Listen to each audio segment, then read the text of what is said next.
Dari situ aku dapat pelajaran. Udah, hidup ini nggak perlu kamu ngoyo.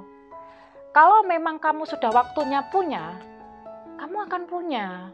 Kalau sudah waktunya kamu dikasih sama Allah bisa beli, kamu akan beli. Kalau sudah waktunya bisnismu itu jalannya bagus, kamu pasti akan bagus.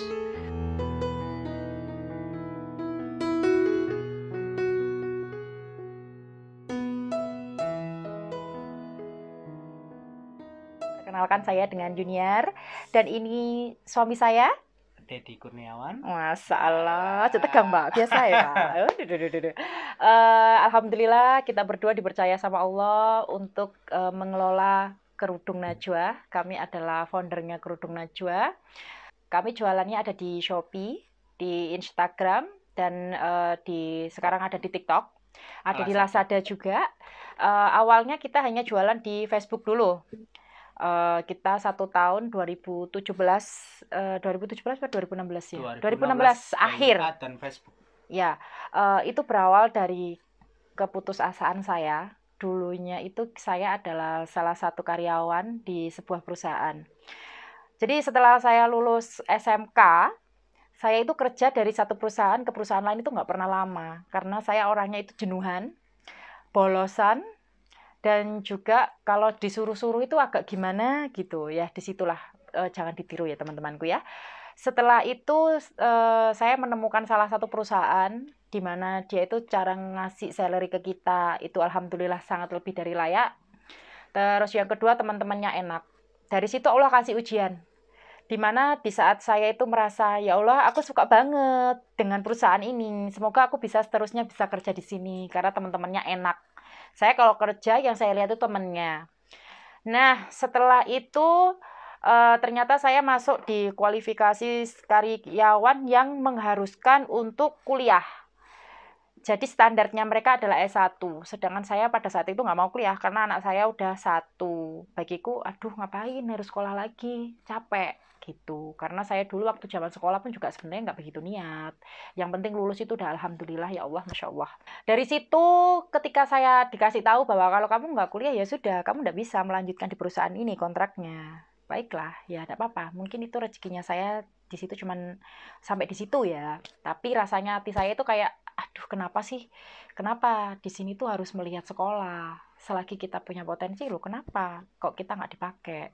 Ya itulah, saya mencari kenapa. Pada saat itu tahun 2017, kita itu awalnya namanya adalah Grosir Jilbab underscore Surabaya. Ya. Grosir Jilbab underscore Surabaya. Itu pada saat itu di Instagram. Tapi orang sudah mengenal Grosir Jilbab underscore Surabaya. Tapi aku lihat lainnya kok banyak ya yang pakai nama grosir-grosiran gitu. Kok kurang menjual ya? Kok disebutnya itu nggak enak gitu. Terus aku punya anak, anakku jenengnya kok lucu ya, Najwa. Terus sebenarnya aku mau bikin nama Najwa hijab, tapi kok nggak terlalu menjual gitu. Tiba-tiba kerudung itu, oh ya Najwa, oke, kayaknya bagus nih. Akhirnya tahun 2018 awal dari peralihan nama Grosir Jilbab underscore SBY itu tadi kita rubah jadi Kerudung Najwa. Saya itu waktu itu lihat dari satu toko ke toko lain, kok banyak ya orang, maksudnya jualan jilbab ini kok banyak perempuan-perempuan yang kayak istilahnya tuh duduk-duduk. Mereka tuh ngapain? Sama cocokan kayak gambar ke HP gitu. Terus saya berhenti, loh mbak gini tuh jualan ta? Saya tanya gitu. Iya, boleh saya ikut. 2 toko itu menolak dulu, nggak mau saya ambilin. Ya sudah nggak apa-apa, akhirnya saya ngambil di salah satu toko yang dia, oh ya mbak nggak apa-apa, kita sistem reselleran nanti dimasukkan grup. Nah itu awalnya dari situ. Jadi bermodalkan uang 2.300.000 gaji terakhirnya saya di tahun 2017. Dari situ saya mulai modal gambar dulu, share dulu. Akhirnya yang beli teman-teman dekat dulu. Ada yang sistem nyicil, ya wis gak apa-apa. Terus pada waktu itu aku beli dong, tapi anterin ya, tolong ke rumahku. Ya sudah, enggak apa-apa. Itu tahun 2017. 16-17, iya betul. Dari berawal dari situ, orderannya pertama cuma satu kresek kecil, terus semakin bulan, semakin itu saya rekrut reseller-reseller, jualan di Facebook. Bagiku kok menyenangkan ya jualan ini. Ya udah, aku terus nggak pernah lagi ngelamar kemana-mana. Sudah, bagiku udah, aku mau jualan aja deh gitu. Akhirnya saya kekurangan modal. Ini adalah bagi saya awal dari sebuah uh, kehancuran. Enggak kehancuran ya, apa ya? Ini mungkin cukup peringatan lah bagi saya. Kekurangan modal, saya mengajukan pinjaman ke salah satu bank. Waktu itu tuh cuma 10 juta. Karena pada saat itu kita masih belum kerjasama dengan siapapun. Jadi saya kalau ke supplier, apa yang saya ambil itu yang saya bayar. Akhirnya kan uangnya belum bisa muter, ketandon di Shopee itu tadi. Ambillah kita 10 juta. Ingat banget. Bulan pertama, bulan ketiga, bulan keempat lancar bayarnya. Makin lambat laun, kita tuh kayak kecanduan gitu.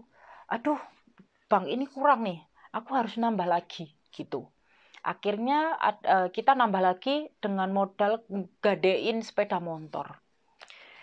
Dari situ kita nggak malah tertata, kita makin nggak karuan meledaknya itu. Kita betul-betul sudah kayak angkat tangan ya. Ini kenapa? Hutang dari 10 juta jadi 68 juta. Padahal saat itu suami juga kerja. Cicilan hanya 750 tuh kita nggak bisa bayar. Ini saya jualan tiap hari, wira-wiri nggak karuan, capek hati, capek pikiran, capek badan, tapi duitnya juga nggak ada. Bahkan kita sering, saldo itu nggak ada isinya. Jualannya rame, paketannya banyak, mungkin manajemen keuangan saya juga nggak bagus. Saya campur gajinya suami dengan usahanya saya, akhirnya katut terus, dan itu nggak ada habisnya, nggak ada endingnya. Salah satu teman saya, yang bisa sahabat saya itu bilang gini, gimana kalau aku mentaskan kamu dari ini, tak bantu manajemen keuanganmu sampai kamu bisa nol, tapi dalam catatan jangan kembali lagi ya dengan cara sistem utang seperti ini. Kamu itu nggak bisa, maksudnya manage utang itu nggak bisa. Dalam artian mengelola keuangan dalam sistem utang itu ternyata aku nggak bisa. Mungkin kesalahanku di situ. Akhirnya aku nggak tahu cara dia gimana. Dia 2 bulan telepon aku. Ayo ke bank. Kenapa? Ya itu, melunasin utangmu. Lo udah ada uangnya? Alhamdulillah ada.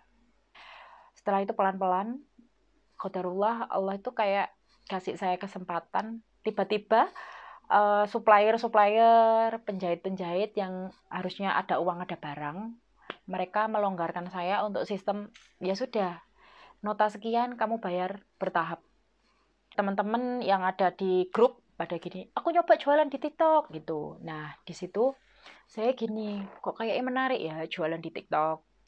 Akhirnya ada salah satu konten saya yang tembus 12 juta views. Itu satu produk. Kita tiap hari itu sampai kewalahan. Akhirnya saya cuman pakai satu penjahit. Dia gini, Mbak, ini terus lanjut ah, terus lanjut. Iya, lanjut. Yakin, Mbak, yakin, yakin. Karena aku sama dia adalah orang yang sama-sama baru ini dapat orderan itu lebih dari 1000. Karena dari efek FYP itu tadi. Masya Allah itu. Uniknya TikTok itu di sini. Saya dulu konsisten live itu setiap hari jam 5 pagi. Kita satu kali live 2 jam itu Masya Allah. Kita tembus sampai 1000 sampai 1500 orderan itu dari hasil live-nya aja di TikTok.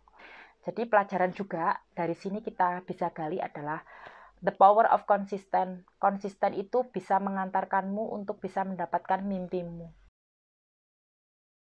Nah, dari situ ada ujian. Ternyata ibu saya harus kena kanker stadium 4 langsung. Jadi akhirnya karena ibu saya anaknya cuma saya aja, ya mau nggak mau, saya harus merawat ibu. Pada saat itu posisinya di Madiun. Di Madiun harus saya bawa lagi ke Surabaya untuk proses kemo. Dari situ saya merawat ibu sakit, nyambi ambil barang, Terus habis itu nanti belum kemo, akhirnya wirawiri lumayan ngabisin tenaga, ngabisin waktu. Tapi ya bismillah, saya terus bismillah aja. Semoga Allah ngasih saya keberkahan setelah ini. Akhirnya suatu malam saya bilang ke suami, kok kayak aku wis ora sanggup ya. Kayak aku kok fisik wis ndak kuat. Gimana kalau kamu resign? Itu penawaran itu langsung ditolak dulu. Dianya nggak mau. Habis itu nanti kalau aku resign, kamu gimana? Sing backup siapa? Dari situ kegalauan yang lumayan panjang. Akhirnya 2 tahun. 2 tahun.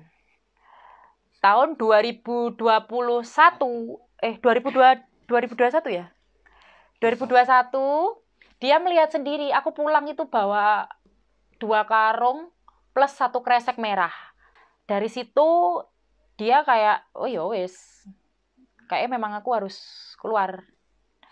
Akhirnya dia memutuskan untuk resign itu tadi bulan November keluar, bulan Desember ibu saya nggak ada. Jadi semua itu seperti kayak sudah dipersiapkan sama Allah. Begitu Desember 2021 ibu saya nggak ada. Januari 2022 tiba-tiba orderan TikTok itu di luar nalar. Tiap hari kita 2000 resi. Dan itu cuma 1 produk. Dari situ mulai menggeliatnya kerudung Najwa, mulai dikenalin orang, mulai tahu ya kita berkembangnya dari TikTok itu tadi. Mulai orang tahu bahwa oh ini kerudung Najwa, mulai dikenal lah, mulai diperhitungkan. Saya sendiri juga sampai sekarang sebenarnya masih belajar, malu untuk menyampaikan ini. Tapi dari apa yang saya lakukan selama ini, saya konsisten di satu bidang. Apa yang menjadi passion saya, itu saya sangat tekad untuk, ya ini akan menjadi ladang rezekinya saya. Modal itu gaji terakhir 2.300.000 dengan jangka waktu 6 bulan. Ya sempat tertatih karena kebanyakan utang tadi, karena saya yang nggak pinter memanage keuangan. Sampai detik ini rata-rata 600 sampai 1 M.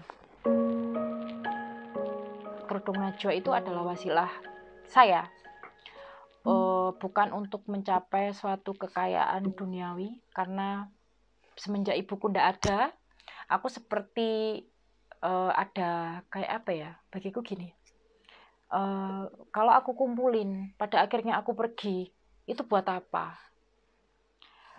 Aku akhirnya kayak berbalik arah gitu loh. Dalam artian, aku dulu yang sangat-sangat ambisius, aku pengen punya ini, aku pengen punya itu, aku harus punya, dapet ini, tapi aku nggak pernah dapet. Dari situ aku dapat pelajaran. Udah, hidup ini nggak perlu kamu ngoyo. Kalau memang kamu sudah waktunya punya, kamu akan punya. Kalau sudah waktunya kamu dikasih sama Allah bisa beli, kamu akan beli. Kalau sudah waktunya bisnismu itu jalannya bagus, kamu pasti akan bagus. Dulu aku 2019-2020 itu ambisiku untuk bisa membesarkan kerudung Najwa itu sangat-sangat itu. Kan kalau di marketplace itu ngejar performa toko, kita harus cepat balesin catnya, cepat pengirimannya. Dari situ aku selalu mengejarnya seperti itu, supaya aku punya toko segera besar, tapi nggak malah segera besar, karena aku terlalu memburu nafsu itu. Ketika kita diputus oleh sesuatu, maksudnya dikecewakan oleh suatu keadaan, itu bukan akhir dari segalanya. Bisa jadi itu permulaan di mana kehidupanmu itu akan ditata lebih baik. Kita akan melewati fase di mana kita akan susah banget, sedih banget. Tapi jangan pernah tinggalkan satu rutinitasmu yang bisa mengantarkanmu untuk menggapai mimpimu. Konsisten dengan salah satu passion yang ada di dirimu, kembangkan, terus cari ilmunya untuk bisa mengembangkan menjadi lebih baik, menjadi lebih besar. Dan insya Allah semoga kerudung Najwa ini bisa kita pakai sebagai wasilah rezekinya kita sampai kita menua, sampai jadi pensiunannya kita, semoga bisa jadi wasilah rezekinya orang banyak, semoga semakin kita bisa menambah SDM, buka lapangan kerja yang banyak. Itu harapan saya itu cuma di situ. Jadi saya mendirikan Kerudung Najwa pengennya dia Kerudung Najwa ini bisa lebih bermanfaat untuk yang lainnya selain untuk saya dan keluarga saya.